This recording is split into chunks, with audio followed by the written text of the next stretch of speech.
Have you ever joined a spiritual experience, listened to a transmission, attended an event, or worked with a teacher and wondered, am I actually receiving anything? Have you ever looked at someone else's experience and thought, wow, they had such a profound experience. Why didn't that happen to me? Or perhaps you had an experience where you felt drawn to something, you felt called to listen, to participate, to explore, and yet when you arrived, when you began listening, when you entered that space, you found yourself not fully resonating. Maybe it was the person sharing, maybe it was their words, maybe it was their style of teaching.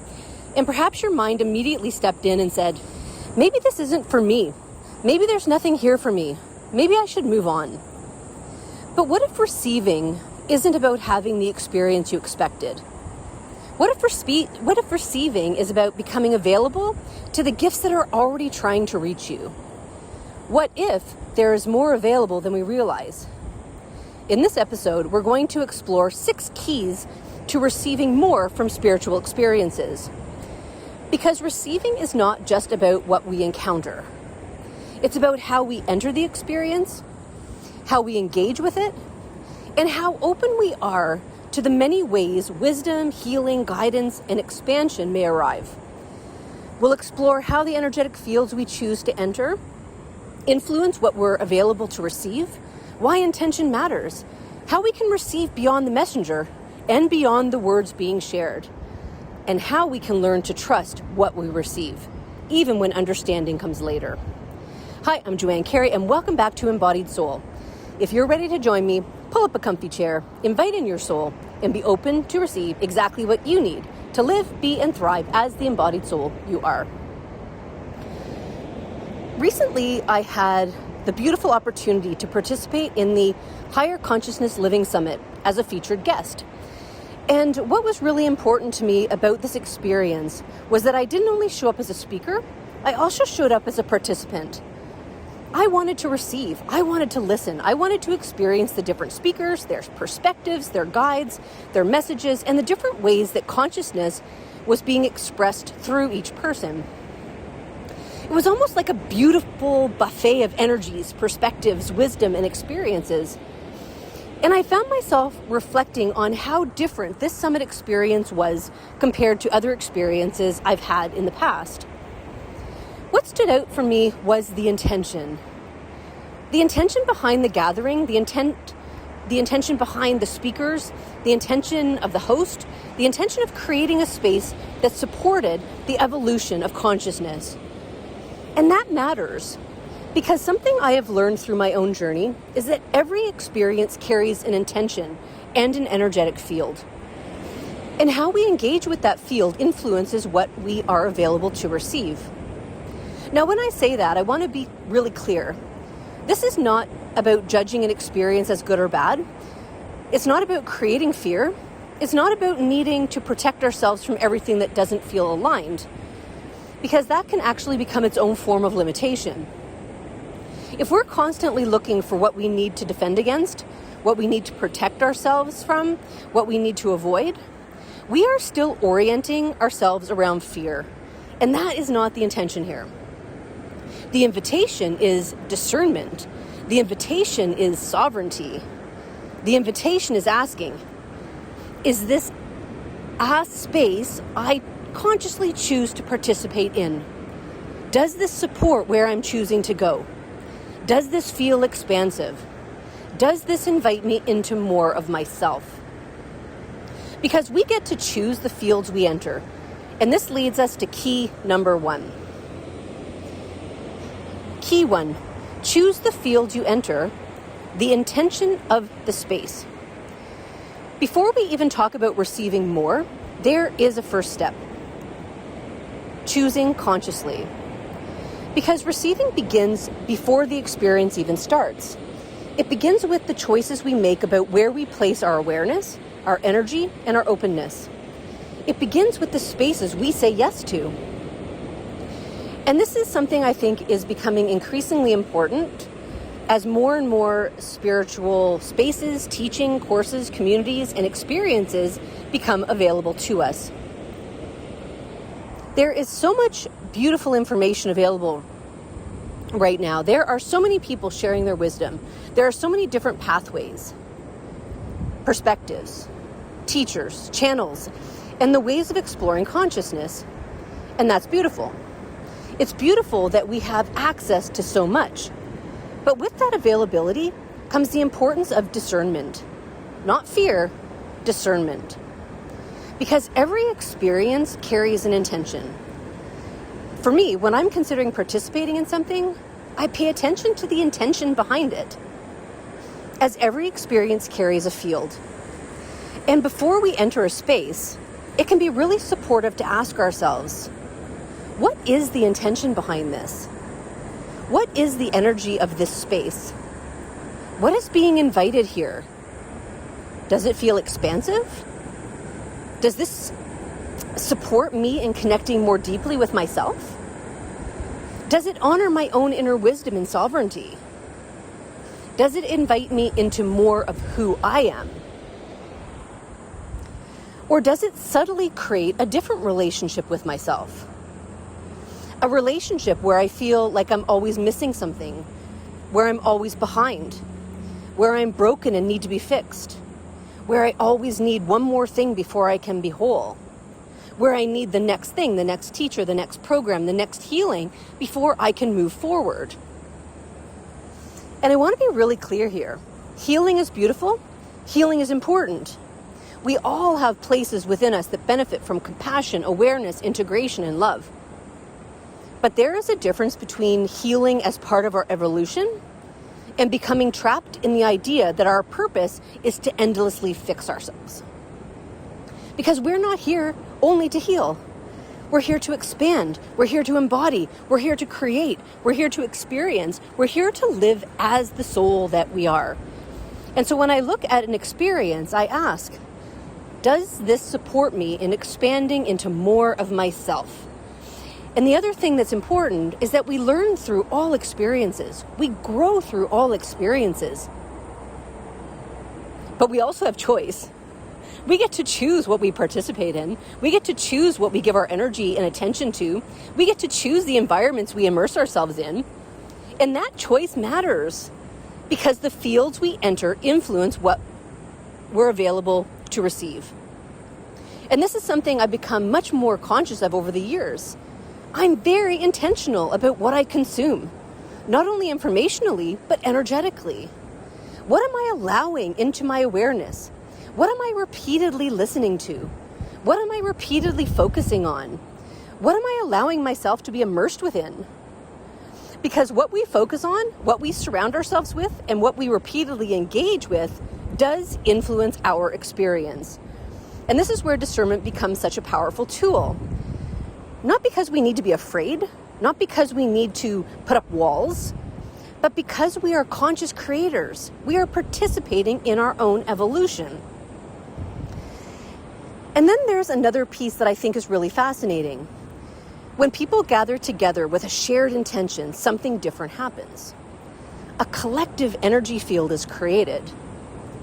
Now, depending on your language, you may call this energy, consciousness, frequency, resonance, or simply the atmosphere of a space. But we've all experienced this in some way. You walk into a room and you can feel whether it feels joyful, heavy, chaotic, peaceful, inspiring, or draining. There's something being communicated beyond just words. And when many people come together in a space of openness, learning, expansion, healing, and consciousness, the collective intention itself becomes part of the experience. The field becomes part of what we're receiving. And this was something I really noticed during the Higher Consciousness Living Summit. The intention behind the summit was centered around supporting the evolution of consciousness, supporting expansion, supporting each person's connection to their own divine nature, supporting embodiment, supporting our highest good. And when we enter a space like that, consciously, something beautiful can happen. We may find ourselves receiving things we didn't anticipate. We may find ourselves integrating the information differently. We may find ourselves connecting with a person, a message, a frequency, or an experience that we didn't specifically come looking for. But somehow it's exactly what we needed. And I think this is also where it's important to recognize that collective fields can support acceleration. When we immerse ourselves in a field of a particular intention, we may find ourselves resonating with that intention. We may find ourselves expanding. We may find ourselves becoming aware of places within ourselves that are ready to shift, release, integrate, or transform. And sometimes that means receiving something beautiful. And sometimes that means becoming aware of something that is ready to be looked at. Because expansion does not always mean everything feels easy. Sometimes expansion brings awareness. Sometimes it reveals beliefs, patterns, or limitations that we're ready to move beyond. And this is why the intention of the field matters. Because a supportive field does not tell you, you are broken, you need fixing. A supporting field invites you. Here is something you may now be ready to see. Here is something you may now be ready to embody. Here is another possibility available to you. And for me, that distinction is everything. So before entering any spiritual experience, any gathering, any transmission, any course, or any space where you are opening yourself to receive, I invite you to simply pause and ask, is this aligned with where I wish to go? Does this feel expansive? Does this support my connection with myself? Does this invite me into more of my own consciousness? And then, from that place of conscious choice, you enter. You enter not as someone searching for what will complete you. You enter as someone who is already whole and is open to receiving the next piece of wisdom, the next key, the next possibility that supports your unfolding. And this is where conscious receiving begins, not from a place of seeking something outside of yourself, but from a place of connection with what is already within you. And this brings us to key number 2. Enter with intention, the intention you bring. Once you've consciously chosen the field you're entering, the next piece is how you enter that experience. This is where intention becomes such a powerful practice.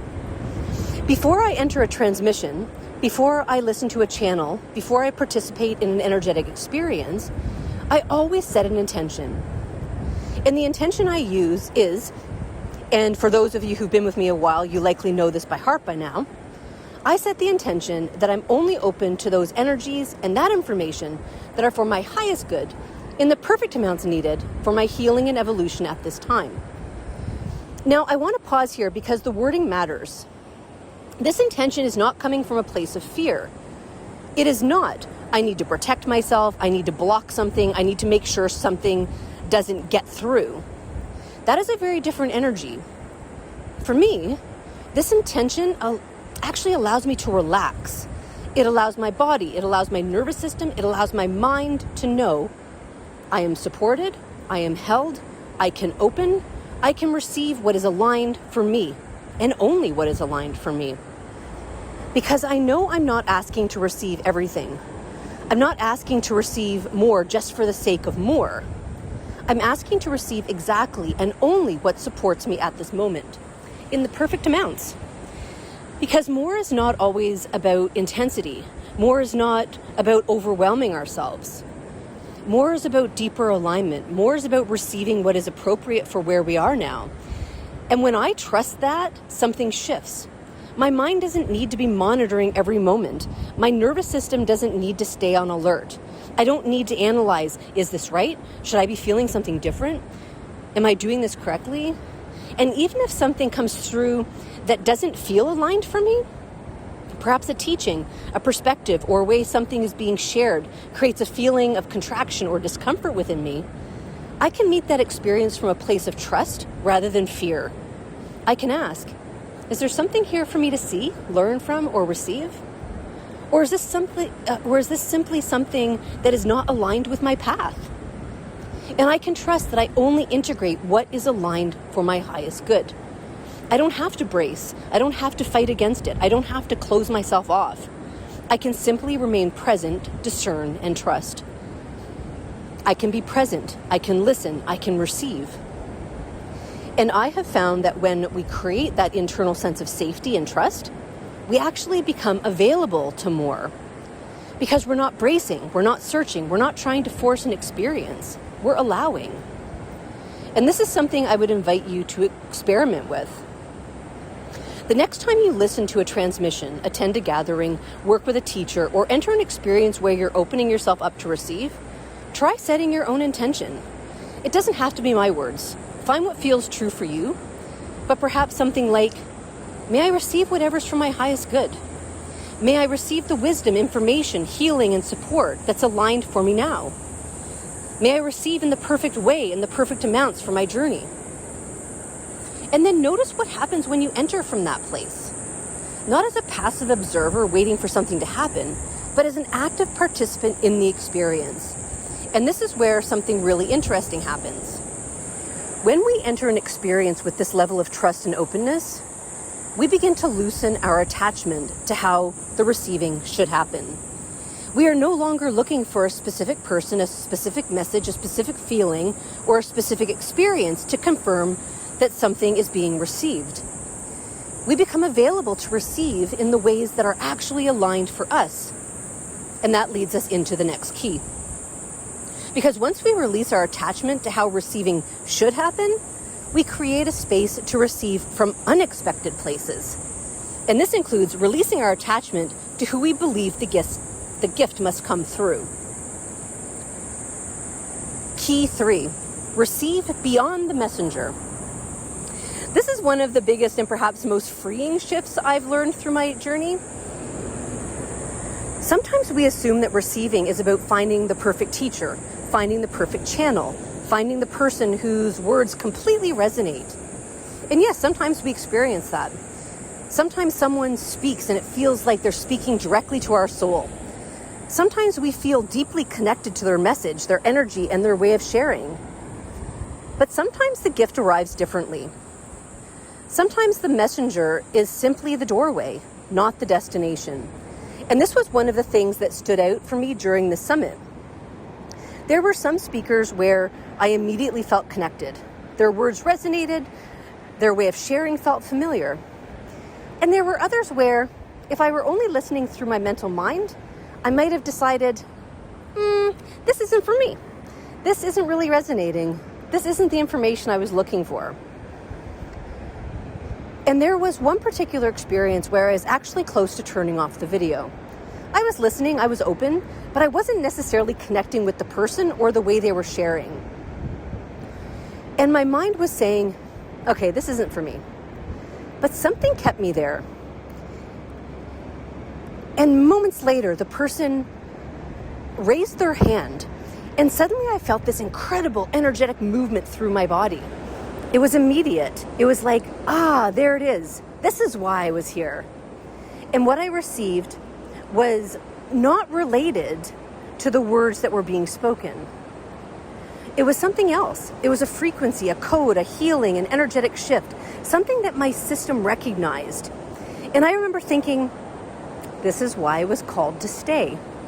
Because if I had only judged the experience based on whether I resonated with the messenger, I would have missed the gift. And this is something I see with channeling and energetic work as well.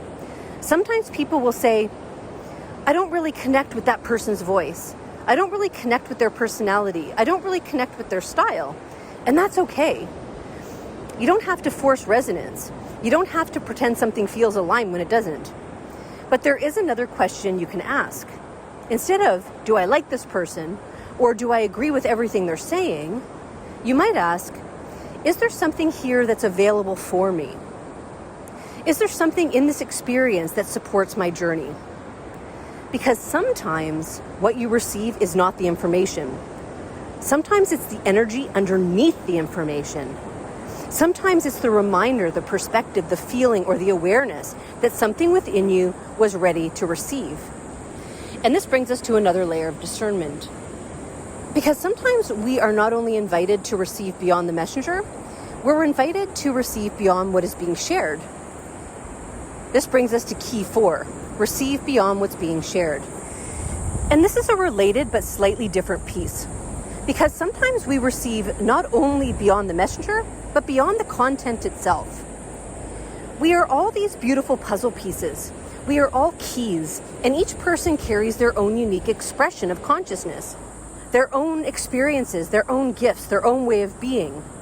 And when we encounter someone who embodies something we admire or something we desire to cultivate, there is an opportunity there. For example, perhaps you listen to someone and you notice they are so confident, they communicate so clearly, they trust themselves so deeply, they're so compassionate, they're so grounded. And instead of placing that person above you and thinking they have something I don't have, you can begin to recognize, if I can perceive this quality, there is a possibility of this quality within me. The awareness of that quality is showing you something, and you can consciously ask, if there is an energetic quality, a way of being, a frequency, or a capacity that this person carries that would support my own unfolding, may I receive whatever aspects of that are aligned for me now. Because we're not here to copy another person. We're not here to become someone else. We're here to become more fully ourselves. And sometimes another person acts as a key that unlocks something within us. And this is something I have found repeatedly through working with guides, through the Akashic Records, through transmissions, through different teachers and experiences.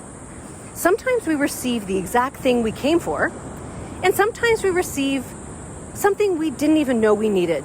And that is part of the beauty of being open.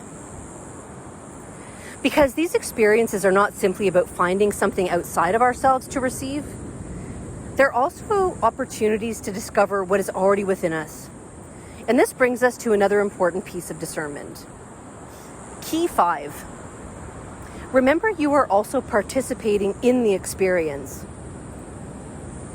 Something else I want to remind you of, that when you enter these experiences, you're not simply a passive receiver. You are participating. Your consciousness is participating. Your own awareness is participating. Your own guidance is participating. And I think this is especially important for those of you who are exploring your own connection to channeling, your own inner guidance, or your own relationship with your soul. Because sometimes we can unintentionally place the teacher, the channel, or the person sharing the message in a position above us. We think, oh, they have the connection, they have the information, they have something I don't have. But what I've found through my own journey is that this is not really how it works. Yes, there may be someone who's developed a particular capacity. Yes, there may be someone who has spent years strengthening the relationship with their guides, their intuition, and their ability to channel. But the reason we recognize something in another person is because there is a possibility of that within us too. The reason something resonates is because there's a part of us that can meet it. We are not separate from the experience. We are part of the exchange. And when you enter a channeled experience, whether that's listening to another person's channel, receiving a transmission, or participating in an energetic gathering, there is a relationship happening. There is an interaction. There's a conversation happening beyond just the spoken words. The person sharing is receiving, but so are you. You are receiving through your own unique system, through your own awareness, through your own connection, through your own guidance. And this is why two people can listen to the exact same transmission and have completely different experiences. One person may receive a powerful emotional release. Another person might receive a new insight. Another person might have a physical sensation. Another person may not notice anything in the moment, but weeks later, something shifts. And none of those experiences are more or less valid. Because receiving is personal. Receiving is unique. Your own system knows what it's ready for. And this is also where I think there is an opportunity to deepen our relationship with channeling itself. Because channeling is often viewed as, there is someone who can channel and I am listening. But there is a much more expansive way to view it. A channel is opening a doorway. A transmission is opening a doorway. A teacher is opening a doorway. But what happens through that doorway is a relationship between the information, the energy, the field, and your own consciousness. You are not just waiting for someone outside of you to give you something. You are participating in the receiving. And this connects us back to something I shared earlier about receiving beyond the messenger. Because when we recognize that we are participating, we can begin to relate differently to the people we learn from. Instead of placing them above us, We can appreciate them as mirrors, teachers, and keys. We can say, what is this experience showing me? What is this person reflecting back to me? What possibility is opening within me through this connection? What am I recognizing that is ready to awaken within myself? And this is also why I love the idea of asking, because we get to ask. We can ask our own guidance. May I receive whatever is available here that supports my highest good? May I receive the information, qualities, or energies that are aligned for my journey? May I receive what supports my next step? And then we allow. We don't have to chase. We don't have to force. We don't have to make it happen. We simply become available. I also want to acknowledge something that I think is important. Sometimes people will say, but what if I don't receive anything? What if I don't see anything? What if I don't feel anything? And this is where I would invite you back to trust. Because receiving does not always look the way we expect it to look. Sometimes the most profound shifts happen quietly. Sometimes they happen beneath your awareness. Sometimes the thing you received is not something you consciously recognize until later. Remember, understanding often comes after receiving. Integration often comes after receiving. The meaning often reveals itself in the perfect timing for you. So the next time you enter a spiritual experience, remember, you are not just attending, you are participating. You are not just listening, you are receiving. You are not just observing someone else's connection, you are engaging with your own. Because the ultimate relationship you are strengthening is not only with the teacher, the channel, or the experience, it is with yourself, your own soul, your own consciousness, your own ability to receive. And this brings us to perhaps the deepest layer of discernment, trusting the process of receiving itself. Because sometimes the greatest challenge is not opening to receive. It's allowing yourself to trust what has been received before you fully understand it. And this brings us to key 6. Trust receiving before understanding. This final piece is one that has been such a journey for me personally, because for a long time, I wanted to understand everything immediately. I wanted to decode every experience. I wanted to know, what does this mean? Why did I see this? Why did I feel this? What is this message? What is the purpose? And there's nothing wrong with wanting to understand. The mind is a beautiful tool. The mind loves meaning. The mind loves patterns. The mind loves to organize information. But what I've learned over time is that sometimes understanding comes after receiving, not before. I spent years trying to decode every experience immediately. I wanted confirmation. I wanted understanding. I wanted to know that what I was receiving was real. And over time, I discovered something very different. Sometimes the receiving happens first, the integration happens next, and the understanding arrives when it is ready. I see this often in my own experiences. Sometimes I'll receive an image, sometimes a sensation, sometimes a knowing, sometimes something comes through in a way that I don't immediately understand. And my old pattern would have been, okay, what does this mean? Let's figure it out. Let's solve this. But now, I've learned to trust, to allow my system to integrate, to allow the information, the energy, the wisdom, whatever it is, to move through me in a way that it needs to. And if I need to understand it, the understanding comes. It always finds its way. Sometimes through another experience, sometimes through a dream, sometimes through a conversation, sometimes through something happening weeks or months later, where suddenly I think, oh, now I understand. And I want to share something else that I noticed during the summit because it was such a beautiful reminder of this. For much of the week, my dreams became very quiet. And this is interesting because many of you know that dreams are a significant way that information comes through me. But during the summit, there was a period where there was almost nothing. And then towards the end, the dreams returned. They came back strongly. And for me, this was a reminder that our systems are constantly working with what we receive. Even when our conscious minds doesn't see anything happening. Even when we think, nothing happened, maybe I didn't receive anything. There may actually be a great deal happening beneath the surface. And this is where the body is such an incredible teacher. Because sometimes the body knows before the mind does.